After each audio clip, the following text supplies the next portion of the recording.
This is the brief on ChatGPT native app integrations and SDK launch. Okay, so OpenAI is really going for it again, trying to make apps work right inside ChatGPT. They're kind of hoping this time it sticks, unlike the old plugins which kind of fizzled out, mostly because they were a bit clunky and hard to find. This new way, it feels like a much bigger deal. So, what's this actually mean for, us users and the folks building stuff? Let's hit the three main things you gotta know. First off, they've got some big names on board right away, like Booking.com, Spotify, Figma. They're already live. And the key thing? They're native chat integrations. That means it's super smooth, no installs needed, no switching modes. Way easier to use, right?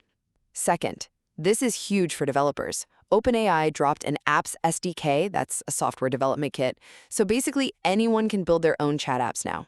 Think of it like the next version of plugins, but way more stable and built right in from the ground up. Solves a lot of those old reliability headaches.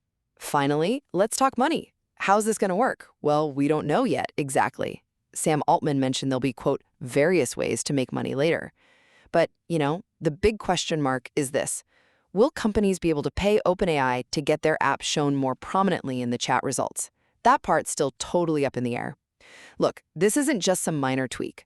OpenAI is betting that ChatGPT could become kind of like the next big operating system, really changing how we all find and use other services online.